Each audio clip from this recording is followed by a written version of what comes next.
আসসালামু আলাইকুম বন্ধুরা, আশা করি সবাই সুস্থ আছেন। বন্ধুরা, এবার দুবাইয়ে নির্মিত হচ্ছে বিশ্বের সবচেয়ে উঁচু মেট্রো স্টেশন। দুবাইয়ের মেট্রোর ব্লু লাইন প্রকল্পের অংশ হিসাবে নির্মিত হতে যাচ্ছে বিশ্বের সবচেয়ে উঁচু মেট্রো স্টেশন। স্টেশনটির উচ্চতা হবে ৭৪ মিটার এবং এটি এমআর প্রপার্টিজ স্টেশন নামে পরিচিতি হবে, যার নামকরণের সত্ত্ব 10 বছরের জন্য পেয়েছে এমআর।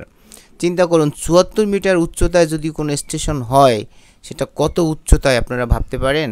এবং আরও অবাক করার বিষয় হচ্ছে, এই স্টেশনটি প্রায় 11,000 বর্গমিটার আয়তনের হবে, যেটা আরও অত্যন্ত আশ্চর্যের বিষয়। সম্প্রতি প্রকল্পটির ভিত্তিপ্রস্তর স্থাপন করে সংযুক্ত আরব আমিরাতের ভাইস প্রেসিডেন্ট ও প্রধানমন্ত্রী এবং দুবাইয়ের শাসক শেখ মোহাম্মদ বিন রাশিদ আল মাকতুম। যুক্তরাষ্ট্রভিত্তিক বিখ্যাত স্থাপত্য প্রতিষ্ঠান স্কিডমোর, ওয়িংস অ্যান্ড ম্যারিল স্টেশনটির ডিজাইনের কাজ করেছে।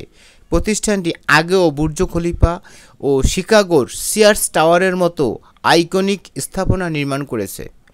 প্রায় 11,000 বর্গমিটার আয়তনের এই স্টেশনটি দৈনিক 1,60,000 যাত্রী বহনে সক্ষম হবে।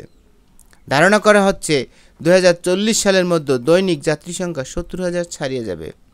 ব্লু লাইন চালু হলেই দুবাই মেট্রোর মোট দৈর্ঘ্য হবে 131 কিলোমিটার, স্টেশনের সংখ্যা হবে 78 এবং ট্রেন সংখ্যা দাঁড়াবে 168। স্টেশনটির নকশায় আধুনিকতা ও ঐতিহ্যের সমন্বয় রাখা হয়েছে। ব্যবহার করা হচ্ছে প্রাকৃতিক পাথর, ব্রোঞ্জ, গ্লাস ও টেকসই উপকরণ, যা পরিবেশ বান্ধব ও জলবায়ু সহনশীল স্থাপনার প্রতীক। 2029 সালে স্টেশনটির আনুষ্ঠানিক উদ্বোধন হওয়ার কথা রয়েছে। এর মাধ্যমে দুবাই মেট্রো পাবে আরেকটি স্থাপনা ও প্রযুক্তির মাইলফলক। বন্ধুরা, আজকের ভিডিও এই পর্যন্তই। ভিডিওটি ভালো লাগলে সাবস্ক্রাইব করে আমাদের সঙ্গেই থাকবেন।